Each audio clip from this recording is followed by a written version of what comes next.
Куликовская битва, она же Мамаево побоище, одна из самых знаменитых наравне, например, с Бородинской. Историки до сих пор спорят и уточняют, где именно она произошла. Но пока что, во всяком случае, доказано, что дело было недалеко от слияния рек Непрядва и Дона, в 27 километрах от старинного городка, а ныне поселка Епифани, Тульской области. Там в поселке, кстати, тоже есть большой музей.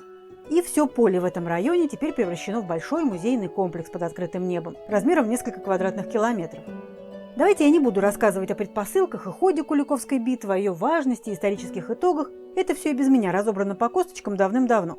Я лучше расскажу, что можно увидеть на Куликовом поле сейчас, потому что там очень много всего, приезжаешь, глаза разбегаются. Но если разобраться, то здесь есть 3 группы памятников, собранных вокруг 3 памятных мест. И сейчас я расскажу обо всех по порядку.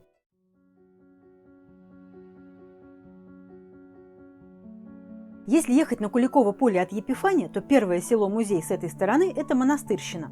Оно стоит прямо над слиянием Дона и Непрядвы, и, по-моему, лучше всего начинать знакомство с Куликовым полем именно отсюда. Самый заметный ориентир – ярко-красная церковь Рождества Богородицы, а вокруг музейные строения, историческая экспозиция, сувенирная лавка, кафе, мы там обязательно пьем кофе. Около церкви устроена аллея памяти и единства. Она не из деревьев, как это бывает обычно, а из памятных знаков разных городов, которые принимали участие в битве. Москвы, Владимира, Ростова, Ельца, Пскова, Орла. Знаки разнообразные. Каждый город ставил по своему вкусу. А во главе аллеи бронзовый Дмитрий Донской.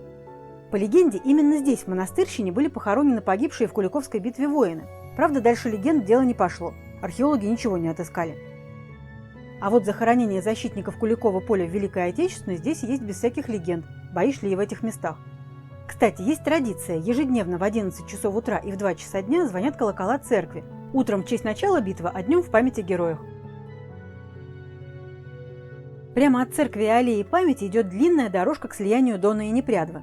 По ней можно идти безбоязненно. Она вся обустроенная, покрыта то плиткой, то щебнем. Одна тропа ведет вниз к реке и к мостику через бурную, быструю Непрядву, а вторая, длиной около километра, к часовне Сергия Радонежского, стоящей на высоком берегу спокойного Дона.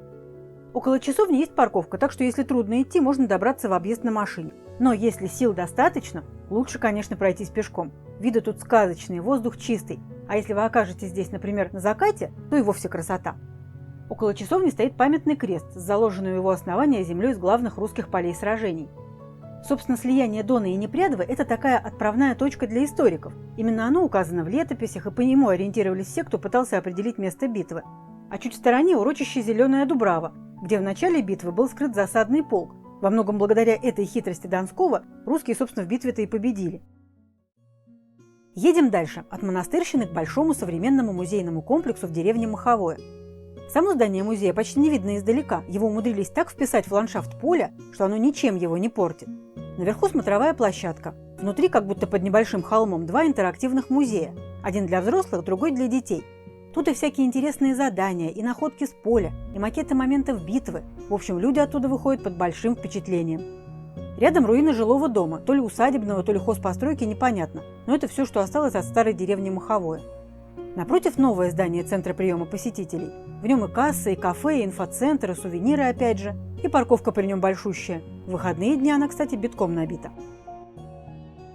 И, наконец, самая дальняя часть музея-заповедника – мемориал на Красном холме, старейший памятник Куликова поля. По преданию, здесь была ставка хана Мамая перед битвой. Высоченная черная колонна с золотым куполом была поставлена в 1850 году. Это был первый памятник героям Куликовской битвы. Памятник виден издалека, и неудивительно, высота колонны 28 метров. И от него тоже видно, как на ладони, все поле. Мемориал этот задумали еще в 1820-х, но реализовали только через 30 лет. В стороне от него, в кольце асфальтовых дорог, стоит памятник Сергию Радонежскому и Дмитрию Донскому. Он представляет собой момент, когда Сергий благословляет князя на битву. Памятник совсем новый, поставлен недавно.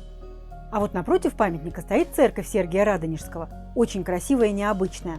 Строил ее архитектор Алексей Щусев в начале 20 века и явно дал тут волю фантазии. Тут и древнерусские мотивы, и стилизованные крепостные башни, и звонница в псковском стиле. В общем, когда храм был закончен, все были в восторге. Храм и колонна-памятник – это единый комплекс, между ними проложена аллея, так что пройти очень легко и не надо выходить на дорогу. Куликово поле – удивительное место, куда можно приезжать не раз. Здесь и простор, и красота, и историческая память. Сколько раз мы уже здесь бывали, и каждый раз открывали для себя нечто новое.